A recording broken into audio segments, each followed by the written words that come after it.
In this video, we're going to be examining a post by a theist named Maya, where she is taking to task atheists about their definitional game about the word God. Hi, my name is Todd, and welcome to Mission Millennial Z Alpha Generations, where we share the other side of the creation story with today's youth. Let's jump right in and look at the post, because in these quick rebuttals that I'm doing of atheists and theists, this is actually number 6 of these quick 5-minute type rebuttals. I want to keep these as brief as possible. These are posts I come across quite often on the internet. Sometimes I take atheists to task, and sometimes I take theists to task. So here it is. And it goes like this. Let's see here. Let's open this up a little bigger and see what she says here. Prove God. Which God, atheist?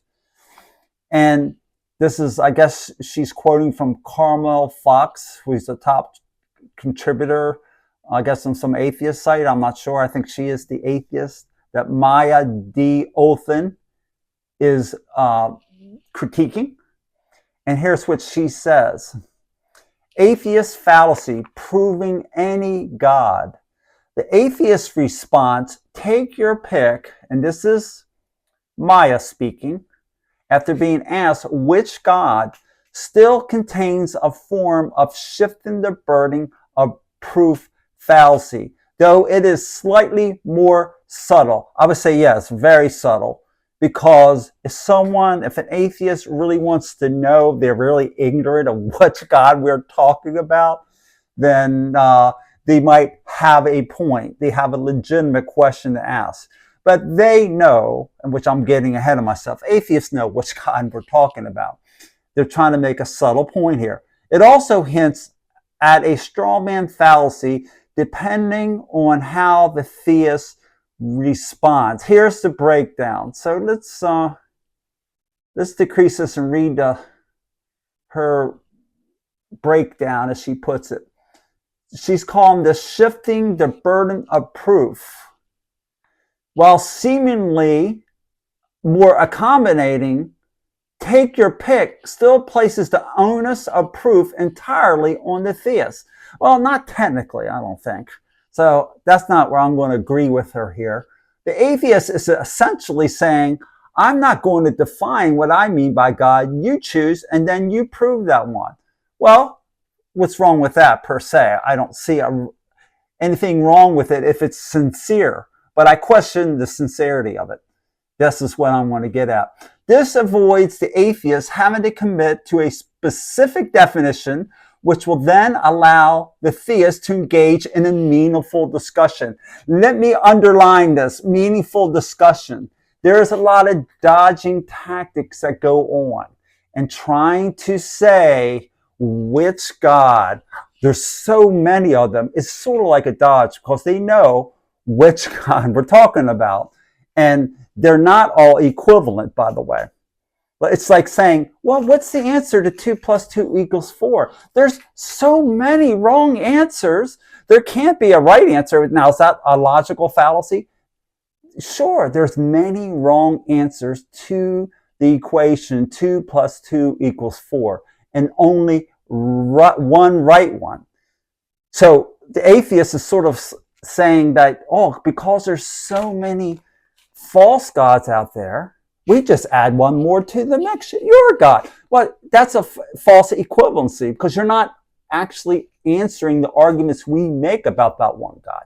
So let's get back to her thing, and I'll touch on this a little bit later. Let's see if I can pick it up. This avoids the atheist having to commit to a specific definition, which will then allow the theist to engage in a meaningful discussion. I agree. They do that quite often. Not all atheists, but many do on these forums. It is still a form of shifting the burden because the atheist is still holding up their end of a logical debate, which would be to define the terms of the debate. It's still not holding up their end of the logic. That's what she's saying. Okay. The potential straw man fallacy. By saying take your pick, the atheist may be hoping the theist chooses a version of God that is easily refuted. Nah, may not be true. I don't think that's the real thing they're getting at. I think they're trying to say, look, since it's so obvious all these other gods are false, then your God must be false, which is a logical fallacy in and of itself. For example, if the theist picks a very literal interpretation of a religious text and the atheist attacks that literal interpretation, they may be attacking a position that the theist does not actually hold. Well, why take a literal interpretation of a religious text in discussing God? So you can avoid that trap altogether. In short, take your pick as a way to avoid defining terms and potentially set up a weak argument. Carmel Fox, ha ha ha. Okay, so she's the actual theist that Maya's quoting, and Carmel is actually refuting this atheist ploy of which God there's so many, right? Okay, I get it now. But yeah, why have the ha ha ha in there? This is totally low class, and I deplore this when I see atheists do it, and I deplore it when I see theists. Now, let's get to the definition of atheism, and I'll develop the point I made earlier. The definition of atheism: disbelief or lack of belief in the existence of God or gods. Now, atheists know which God we're talking about. The God with a capital G. They know we don't believe in gods, right?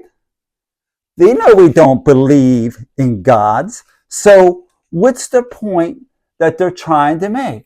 Do they know?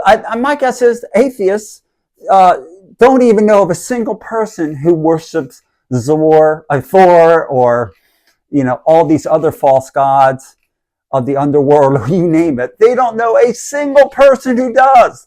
They don't know a single person who worships Santa Claus, the Easter Bunny, or the Tooth Fairy. They don't know a single one. They know full well which God. And so why have to ask us that question? Because they're trying to divert attention, oftentimes. Now, in my debate, and I'm going to end with this because I'm trying to keep it to 5 minutes, my Theistic Debate Challenge, I defined it this way. Okay, finally, regarding the term supernatural creator, tragically, many atheists frame the origins debate as an absurd, false dilemma choice, and this is what I was getting at earlier, by arguing it's either atheism or the infamous flying spaghetti monster or Santa Claus, Zeus, etc., as if there's some equivalency to these.